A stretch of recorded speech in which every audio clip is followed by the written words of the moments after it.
presented by Mona Music.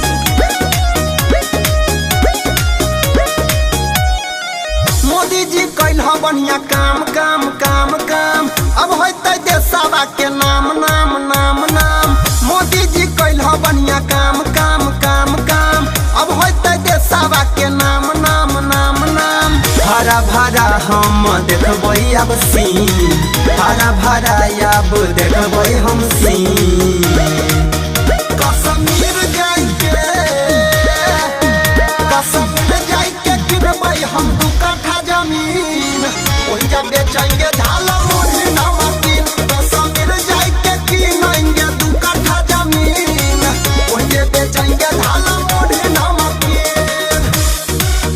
झाला मुढ़ी नमकीन, झाला मुढ़ी नमकीन।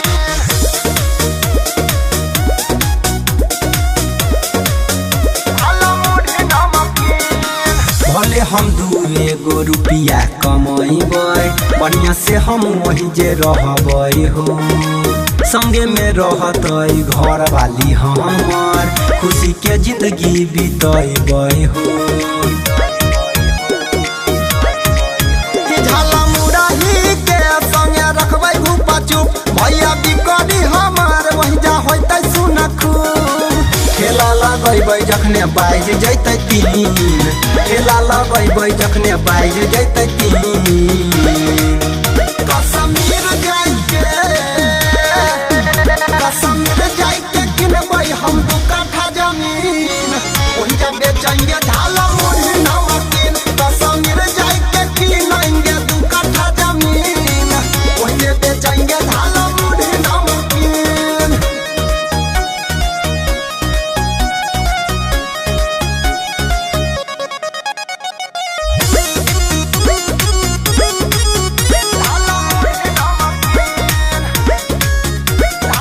Presented by Mona Music.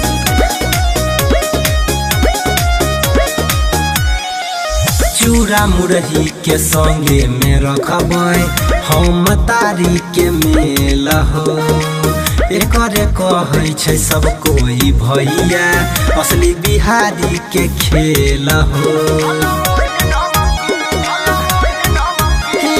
भैया अनिल खैतै पकोड़ा ब्रेड, देबै झटा पटा कराबै नहीं एको रत्ती लेट। राइटर सोनू सिंह औतै रोजे दिन, सोनू अजीतू भैया औतै रोजे दिन। कश्मीर जाइके किनबै हम 2 कट्ठा जमीन, वही जब बेचेंगे झाला।